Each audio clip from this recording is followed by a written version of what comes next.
The new hero Cascade is going on pre-order on September 15th, and in this video I want to discuss why I don't think the average player is going to want to level him up.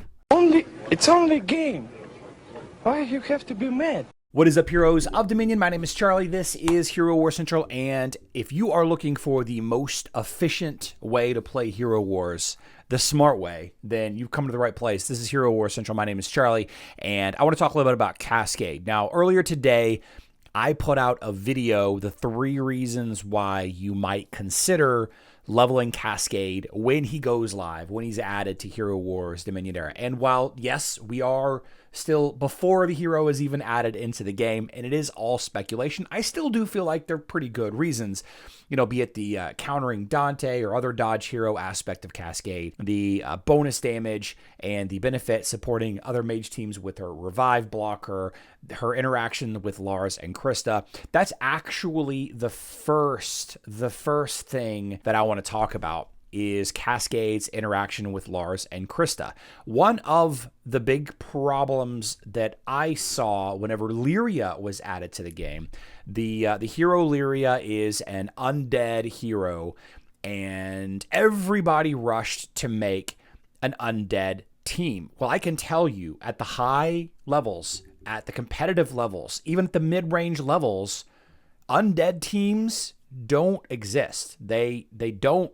The Corvus Morgan, Kira, I don't know, Phobos, Lyria, whatever teams, they just don't exist in competitive Hero Wars. They might be fun to build, and absolutely, if you are having fun with them, then go right ahead and build them. They just aren't good. It's just not a good team. Kira is not a good hero. Morgan is a very niche hero. Corvus is a very good counter hero for certain lines, but just overall not a great team.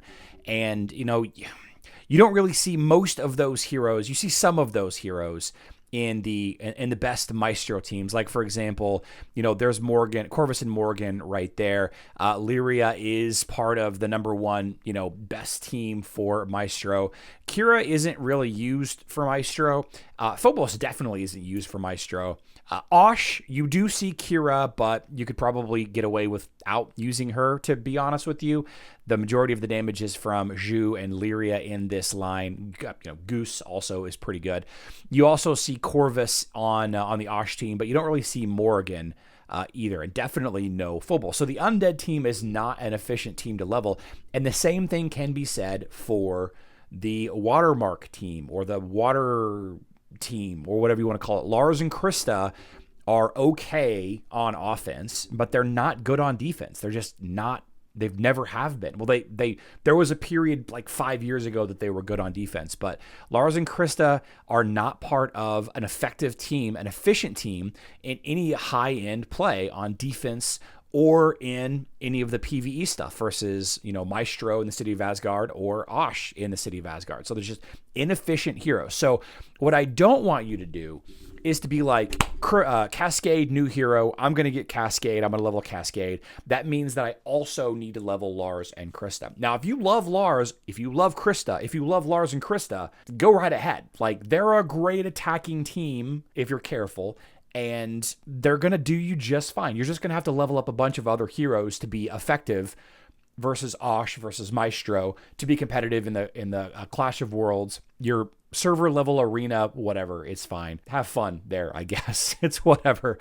So a lot of people are going to be leveling Cascade, Lars, and Krista just because they think that they work well together.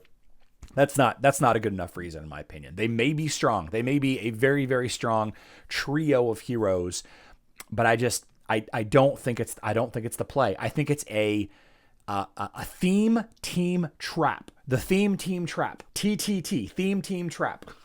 Don't do it. Reason number 2 that you should not level Cascade plays back into the first reason, and that is the #2/3 hero, the second best hero in the game, or the third best hero in the game, or potentially the fourth, depending on a top 3, top 4 hero in the game is Isaac. Now, one of the things about Isaac, aside from the fact that he's one of the heroes in the best Maestro team, the best meta Maestro team, and one of the heroes in the best Osh team, making him one of the most popular heroes to level in the game, if not the best, number 2, number 3, maybe at worst number 4 hero that you should level. Isaac is just really good versus magic damage, versus mage teams. And when you have a hero like Celeste, whose basic auto attack is magic damage, that's increasing the amount of ultimates that Isaac is going to get. His whole kit is designed to spam because of magic damage. Every time Aurora ults, every time Lars and Krista uses their ability, he is getting stronger and faster. Now, the hero Cascade is going to convert all intelligence heroes' basic attacks to magic damage. Okay, so he is going to be doing more and more, or I'm sorry, he's going to be taking more and more magic damage with the more intelligence heroes that you have. Isaac is a hard counter to these mages that use the basic magic damage auto attack. Satori, and like I said, Celeste, he's used versus Augustus and Orion. The reason why Augustus Orion teams are not a good team to build for the first team that you should build, even though they're still a strong team, is because, again, the most popular heroes in the game are Sebastian and Isaac and Nebula, right? Sebastian, Isaac, Nebula, probably the 3 of the first 5 heroes that every player should level because of how good they are in every format in this game, every activity in this game. It's just the popular, like, everybody has Isaac, okay? Should you build a team that is weak to a hero that everybody has? Does that make sense? Or should you build a team that is not weak to a hero that everybody has? You know what I'm trying to say? It's like, he's going to be so weak. He's going to make your team so much worse versus Isaac. So much worse. Now, the revive block could be something. The heal reduction could be something. The boosted healing that Krista is going to give Watermark ally targeting heroes, or Watermark targeting ally heroes, that might be enough to survive Isaac. But just the basic auto attack damage becoming magic damage is going to supercharge your team. And by the way, Isaac doesn't even have to be the tank here, because Isaac's ability to ult when taking magic damage is also shared by his teammates. It's not just Isaac that can take the magic damage that can cause him to charge up faster and ult faster. So if there's an enemy tank, like any enemy tank, Rufus is a bad example. You don't want to use Rufus and Isaac together because Rufus blocks magic damage and Isaac wants magic damage to come through. So I don't know, like Corvus, for example, Julius, Astaroth, Galahad, anybody else that stands in front of Isaac, right?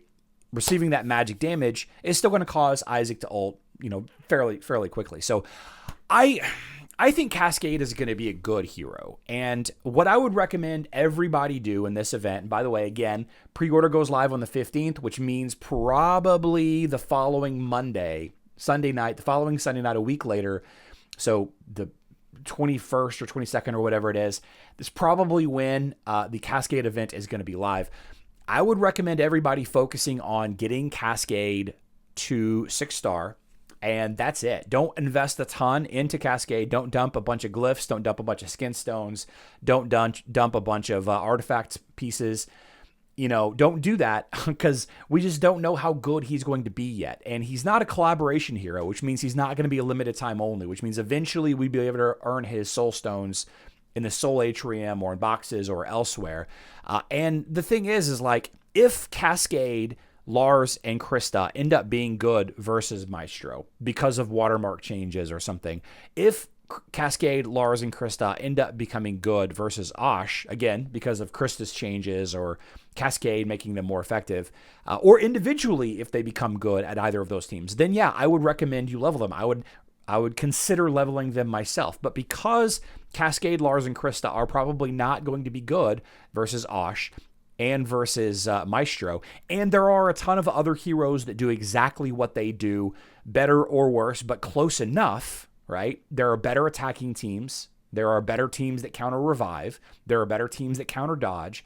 I'm not doing it. I'm probably going to do it because it's kind of my job to make content about Hero Wars, but I would recommend the average player to just pump the brakes a little bit, right? If you do want to see the video on why you should level up Cascade, that video is on screen right now. It's not that long. It's a good watch. It breaks down the reasons, the main reasons, in my opinion, you should level Cascade. And I think you should watch both before you make your decision ultimately. All right. So let me know what you think in the comment section down below. I love you all. Good luck in Dominion.